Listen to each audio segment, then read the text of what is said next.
Good afternoon, 365 Sports. And don't take the shot of the two shot yet, but we have something to show you that is from one of our great sponsors.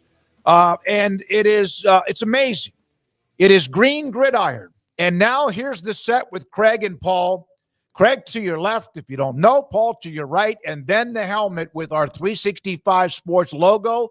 And I love red. I'm a big fan of like red, but I love that kind of whatever gray, matte, and silver. I love that color, love that scheme, and I love that logo, of course, too. Yeah, it's super exciting. We've been waiting for a couple months. You know, they had, they kind of kept sending me like teases of things that they were going to do for the build and all these things. Like the visor has like an American flag on it. You probably can't see it if we turn it because the lights will hit right back at it. But the bumpers and everything is custom. And so I put the link in the chat. So there's like the helmets, all you see here, the little mini helmets, they sell those full-size helmets. Or if you want to do a custom helmet, they can do that for you. And they'll even make a YouTube video and pump up your company for you, which I think it goes tomorrow. It'll go live and we'll be able to see how they made our helmet. It's beautiful. Yeah. It is absolutely beautiful. So there we are with the 365 helmet. And I love that color scheme. Somebody, what was it? Chrome? It's got a little bit of that in it too. So thank you again to what Green Gridiron has done for us and all the cool little things that are sent our way. Yesterday or 2 days ago, Emery and I, we're the ones that play golf, had a couple of 3-packs, Paul, of golf balls that were sent our way too. Yeah, from Thick Golf. They're a new sponsor of ours as well. So they sent us over some golf balls and curious to see how those work out for you. All right. So, by the way, you still have time. The Texas Beef House College Football Pick'em contest that Scotty B won last week. You can get on that. The line we'll have that up and put that in there where you can jump in. I already made my picks. I think last week we're 5-5. Paul was 7-3. Craig, you and I were like 5-5, 6-4. But it's time. So please get your picks in now. Paxton said he's putting his in at this particular time. And by the way, that helmet matches Smokey's golf shirt. How did that happen? That was just luck of the draw. I didn't know. I did not know. So you're exactly right. Thank you to Miss McReynolds for sending us that chat room. Great to see you, and also everybody else who was involved. So we have a lot of guests today. Taylor McCark, Stevenson Sylvester, who's the color analyst for Utah, Rod Babers, Jeff Traylor, Zach Gelb, our Big 12 pod today, and then the top 5. Michigan is about to host highly ranked inside, of course, the top 10. Heck, they're number 3 or 4. Texas is about to come into town. And this will be since 1970, Michigan has hosted 12 teams inside the top 10 inside at Ann Arbor.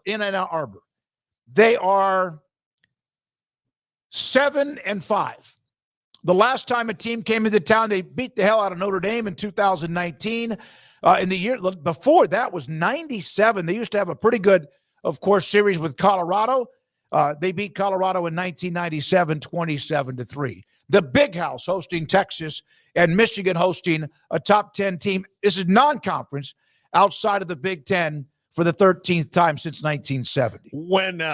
When you threw that out there on the thing, I hadn't seen it about their top 10. I had seen a stat about Bill Self against top 10 teams compared to the other like coaches in college basketball, and he is by far like better than all of them when it comes to playing against ranked teams. So I was expecting something like that, but 7-5 tracks, especially given recently how Michigan was before, in the early Harbaugh years or the pre-Harbaugh era, the between Carr and Harbaugh era, which is what Michigan's like to call the dark times. Yeah, I mean, Texas is just number 3. They're not 3 or 4. They're number 3 in both polls, and they are, moving up because of the fact that some teams like Oregon did not look as good. That particular was the one that they jumped over. Did not look as good in the opening week, so they got dinged for that and dropped a few spots. So, yeah, this is a number 3. Texas Longhorns rolling in for a top 10 matchup, and I at the beginning of the week was very pessimistic about the chances of Michigan just overreacting a bit to what we saw on Saturday, but it ought to be a hell of a game. I mean, that Michigan defense is really, really good, and that Texas offense looks like it's going to be a lot of fun this year with Quinn Ewers having a big returning offensive line and a lot of weapons in the wide receiver core. I think their running backs are still a question mark as far as what they're actually capable of doing. And we'll know how good they are because Michigan will show that. And even if they're pretty good, Michigan might make them not look that good because that defense is so solid. So this will be a great matchup just based on the logos, based on the atmosphere, but also I think based on the back and forth with Steve Sarkisian and his staff and Sharon Moore and his staff. And I guess the thing that really pinged Michigan for me last week was the quarterback situation, just the offense not as smooth of a start as you were expecting or even a transition from last year. And J.J. McCarthy just feels like things are still being sorted out over there. So that hurts their chances in my opinion, but that defense will give them a chance. So, yeah, that ought to be a great game. And being at home, you would think that definitely puts a couple points on the board for Michigan. If it's enough to overcome what Texas is able to do, that's why we watch the games and why they play the games. But I'm very much looking forward to that one. Well, the number 4, this is The Athletic wrote this story on Monday before the rankings came out. 4 and now 3, as you mentioned, AP and also the coaches poll. Texas is also the first non-Big Ten team ranked in the AP top 5 to visit Michigan Stadium since Florida State in 91. So we gave you this. They're 7-5 since 1970, non-conference games top 10, 7-5. Most of those games would have been against Notre Dame, couple of Miami, couple of times Colorado, and even other schools involved. In 91, Florida State beat Michigan there 51-31. And boy, would they love to still have some of those points to use this year. Yeah, I would love it. I would. If Casey Weldon was still the quarterback like he was in 1991, that'd be great. Casey Weldon lost the Heisman Trophy that year, by the way, to Desmond Howard, who his team beat their team by 20 points at their place. Not saying that we should have another CW We Heisman don't want to Trophy hear winner, any bitching from Florida State side. But I'm just saying We're done. that I'm just You saying Paul? 20 points at Paul, home. I thought you buried that earlier today. 20 points at home. Okay. So I'm saying. I'm talking about 1991, not 2020. Gosh All right, so there we are with that. Another Big Ten team, by the way, Illinois hosting Kansas. This is the first sellout for the Illini since 2016. Sell out their first game. First time they've sold out their first game since 2016. How about that with KU? Imagine if you wrote that, as even Michael Swain mentioned 5 years ago. People would not believe. Why would they sell out for that game? It was probably would have been one of the cheapest tickets in all of sports. So I'm curious to see how that game goes. I think Kansas should win, but I haven't seen enough of Illinois and what they can be with Brett Bielema this year. And you know they're going to be at least fundamentally sound on defense because that's what Brett Bielema does. I think Kansas should win it, but I don't think they can, especially with a full house there, go in and take them lightly.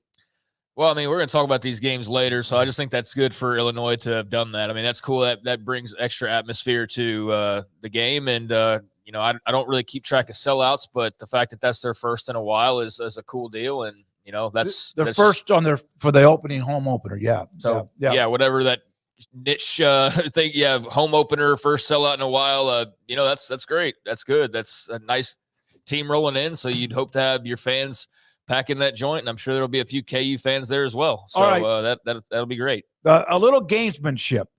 Eastern Kentucky is playing Western Kentucky. Western Kentucky back in maybe in the summer announced their promotions and themes for the home games for the 2024 season. And they also said the home opener this weekend would be a whiteout. Every year, their home opener would be a whiteout. We wear white helmets and uniforms and pants and et cetera. However, Eastern Kentucky informed us on Tuesday of this week that they would be exercising their right as the visiting team to wear white uniforms, thus forcing us to wear red jerseys on Saturday. Per NCAA rules, both teams must agree to a uniform switch. We were hoping that Eastern Kentucky would agree, but That's not the case, as many of the opponents in the past have done. So Western Kentucky, I saw Brett McMurphy, Western Kentucky by 1 billion. Oh, yeah, I think so. And look, that Hilltopper is going to get after them. I don't know what he is, where he's from, other than the top of the hill, what kind of dimension he comes from. But, yeah, that's sometimes that may be a button you don't want to push. Like, I get the gamesmanship from Eastern Kentucky, but that's – sometimes you bring on things that are unnecessary, right? You've added extra spice to this. Maybe you didn't need to do that. Yeah, I mean, I don't know. I think it's just being petty and gamesmanship, like you said, but mostly being petty. And that's part of college football's fabric, is to be petty over certain things and, ruffle the feathers of your opponent or try to get in their head a little bit. So it seems like that's a pretty good way to do it, given it's made national headlines and everybody's talking about a game they otherwise would not be talking about outside of Eastern and Western Kentucky. So, they guess rattled the cage a little bit. We'll see if they, pissed off the tiger inside of it or not. But certainly, another fun example of just kind of the pettiness and the rivalries and just the quirkiness of college football. All right, Earl, Campbell, Tyler Rose Award released their opening week National Player of the Week. Ashton Gente from Boise State, who's a friend of the show. He had that monster game, record-breaking game in their opening win, 267 yards and also 6 touchdowns in a shootout against Georgia Southern. Craig, of course, I mean this when I say this, that you were early on the Ashton Gente hype train, and it's not just hype, it's real. He's that good, and he's getting that kind of attention. I saw RG3 put out his Heisman Trophy frontrunners, a list out that he put out today, and he had Ashton Gente, then Teteroa McMillan, Cam Ward, Shedeur Sanders at 1, 2, 3, and 4. Yeah, pretty self-explanatory if you look at the game that he had last week. Problem for Boise is I don't know how much of a defense that they have, but they do have Ashton Gente, so he'll give him a chance in most weeks. And Gente's a guy who's just a lot of fun to watch and as a threat out of the backfield, not only running the ball but catching the ball as well. Just a really, really solid, dynamic player, and had a lot of fun watching him and following him last year. Had a terrific season, was conference player of the year and all that. And I think he is an early Heisman guy. The problem is that he plays for Boise. So he's going to have to be great to even get considered for the list. And they play Oregon this week. So I would think Oregon after last week's got a little proving to do. And regardless, they're a really good team. So I don't know what's in store for Gente in terms of yardage this week or touchdowns, but he'll be a big part of whatever Boise does because he is their main guy. And I think they're going to have to figure out some things defensively to make that game against Oregon as competitive as it can be, but he'll give them a fighting chance as he does in every game, and I'm glad that a lot of people are starting to take notice and talk about him. I thought during Sunday night's game between LSU and also USC that one of the better players for LSU was their running back in John Emery, who's been through injuries. When he came on the field, it seemed like he gave them a nice little spark. He is out for the year. He has torn his ACL. Garrett sent that to me earlier today. Garrett, not good news for your Tigers. No, it's not. I mean, he was when you look now, LSU has 3 scholarship running backs that they're going to have to work with. Granted, you get Nichols this week, but after that, you kind of jump into SEC play. And right now, it's Josh Williams who really hasn't done that much. And then you have Caleb Jackson out there who in camp, he's shown flashes that he could be that guy that's explosive and run people over, kind of Leonard Fournette-esque. And then you have Caden Durham, the freshman that's coming out of Duncanville, but he hasn't seen any reps. Trey Holly is still suspended. So it's a really big blow for LSU when really Emory was the only hope they had of having success on the ground last week against USC. 10 carries, 61 yards, had a catch as well for 10. I just thought he brought a little something to that run game. Not like some kind of All-American, but it seemed like he gave him a little lift, but he's out for the year. Yeah, they need help at running back. Garrett, what did you say? They used to have great running backs and no quarterback, and now that's reversed? Though they had great running backs and no quarterback play, and the secondary was elite. And then now it's like you have no good secondary play, no good running back play, but you have elite quarterback and receiver play. It's just crazy how that shifted. They had a lot of success because they had great people at all those positions. But you're right. At times it was more of a workman-like quarterback than Burrow, of course, did his thing, among others, with now what Nussmeier's doing too. Now, This is a note from Cody Kellner. He does kind of an analytics, but I didn't put up the numbers. But so far through, again, just a week and a half, really, 2 weeks, but a week and a half, the SEC, the ACC, and the Big Ten are the only conferences with 2 non-conference wins against Power 5 opponents.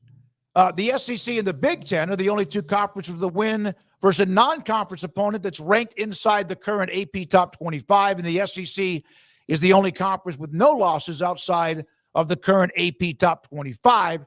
These are just some nuggets. Cody, of course, had been on our show many years ago, was one of those that does the data and analytics, but just a note of just a couple of it's too early to really see anything that really matters, but just a couple of notes he sent to me, so I wanted to mention them. I disagree. I don't think it's too early to see how you fare against other conferences, which is what you're referring to there. So I just had an entire article today on SicEm365.com about the weekend the Big 12 has. They're playing I was going to bring that up. 3 Big 10 teams and 3 ACC teams and 2 SEC teams. And that's it's not, too early to start making some determinations based off you playing the Arkansas and the Illinois and, those teams of the world. You're not playing Alabama and Georgia to play the best of the best, but you are playing some teams that, you can get into an argument about if you're better than them or your standing in your conference is better than their standing in their conference. I think this is a big weekend. The Big 12 talks so much trash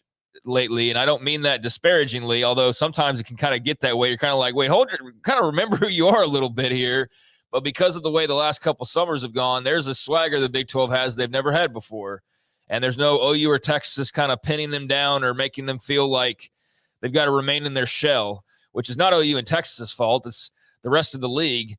That's just the dynamics of the way that it was. But now everybody's a little more confident. Everybody's talking a little bit more. Everybody's a little bit more out there than they were before. And they kind of have to be. And they kind of have to be that way together because that's just the history that's what's led to the conference sort of being that way. All of these island of misfit toys who feel disrespected. So if you want to change that perception or you want to actually be able to talk about the ACC and not some down the line realignment win, you want to talk about actually winning. I don't know. I like the stuff on the field, and you did that with TCU and Stanford last week, and you got an opportunity to do that a couple more times this week. And you got an opportunity to tell the ACC hey, we're 4-0 against you guys. And, we're 3-0 against the Big Ten, or we're whatever and whatever versus this conference. So I do think that matters in terms of perception. At the end of the year, it really matters because when you're putting your playoff resumes together and you're going well, what was your record against this league? That might come back around and be something that they look at. So I think this is a huge weekend for the Big 12, and it's not too early to look at some of those matchups and say, if you want to talk, then you got to walk the walk. Craig's article, Big 12 approaches massive non-con weekend inside SicEm365.com, the premium section. So they play Pittsburgh ACC, Arkansas SEC. The Baylor-Utah game's a non-conference game, so that's kind of just a wash. Iowa, Big 10. Also, Illinois, Big 10. Nebraska, Big 10. Oklahoma, SEC. Washington State, Pac-2.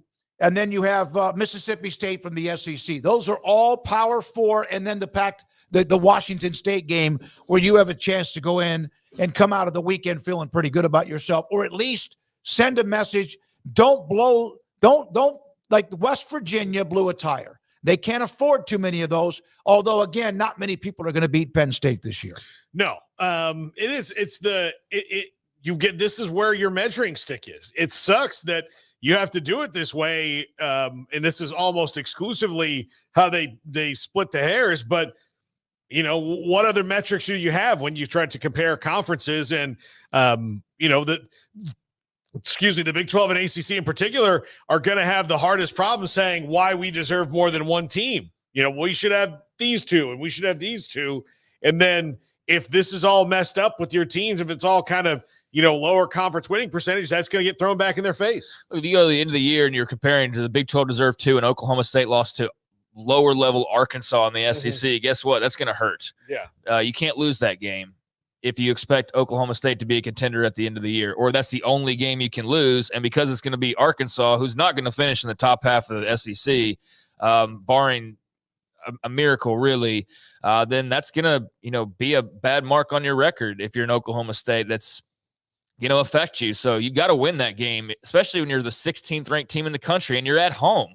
So you win that game, and I'm sure that the reaction, well, that's the lower level SEC team, but it sure as hell beats the alternative of you can't even beat the lowest level SEC team. And not to focus on them because it applies to the Big Ten, it applies to the ACC. I mean, who are you talking more trash with right now than the ACC? Well, guess what? TCU beat Stanford at their place. So there's a little feather in your cap. But if you turn around this week and Pitt beats Cincy, and who else is on there?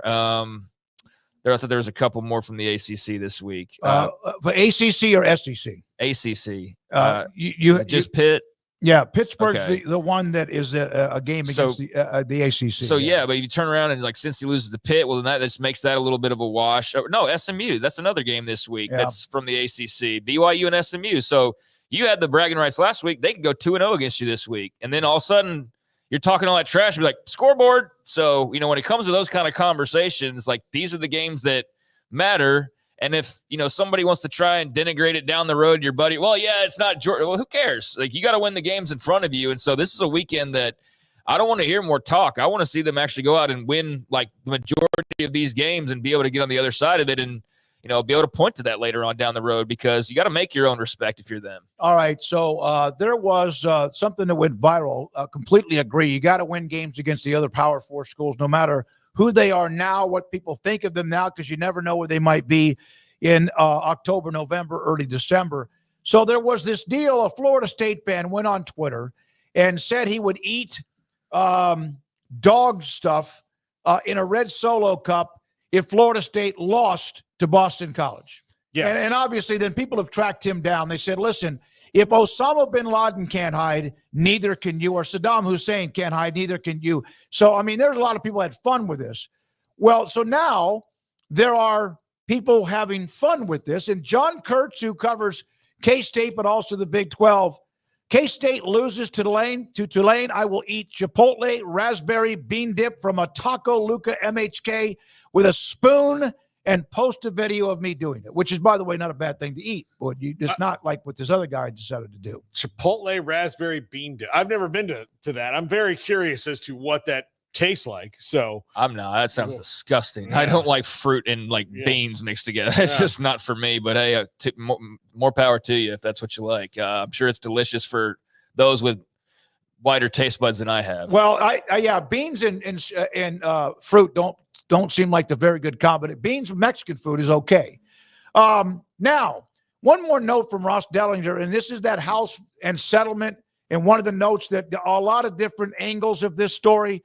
He said that college leaders continue to work to establish what is a new regulatory structure, not the NCAA, to manage and enforce the revenue sharing model. And third parties are now being vetted per historian Yahoo Sports as to who will do that. And of course, the smart ass thing to say is, take out the person who's not able to do anything or manage anything, and that would be the NCAA. Well, I don't know. That's what I said when we said it, is like a novel thought of like, hey, if this organization is, collectively incompetent over and over and over again, maybe you need to change the organization that governs it. And I don't know, like, are there third parties? Like, I wonder how many third parties are out there building to a college sports governance company. I don't know how that all works, but getting rid of the NCAA, if you have something better to replace it with, which given how bad the NCAA has been lately, doesn't seem like it should be as hard as it would have been 20 years ago. Right now, you need something new altogether where it's a completely revamped NCAA or something that's not that at all. Yeah, I don't really have much to add to that. I think, they're obviously working through a process, and I think, the talk has been out there that the NCAA is probably going to the wayside. So it's not surprising to kind of hear that. I don't think there's, much to report on other than it's starting to get into motion, but it's obviously very interesting. Yeah. And again, we don't touch on this too much, but when there's something that's brought up, what? Chipotle raspberry black bean dip. Sweet, spicy, most addictive appetizer on the planet. Homemade raspberry chipotle sauce, tangy cream cheese, heart black beans, and gooey Monterey Jack cheese served with tortilla chips. That still doesn't seem to That's be what something. they say it is, though, no. right? I sent a text to Kurtz, and I think he's on the air right now. So I'll find out what it tastes like from him. Oh, okay. I sent a text because I'm curious. I would think that the black bean dip, that would override the raspberry, but maybe it's kind of maybe there's just notes of it in there. I don't know. So okay. All right. So there we are with that. Garrett Ross runs the mothership. Emery Winter is here as he does what he does to put segments up in various directions, and also already working on 365 Sports tonight, which is on the local CW tonight at 10:30. So we're going to get to the pod with the Big 12 teams in the 5 o'clock hour.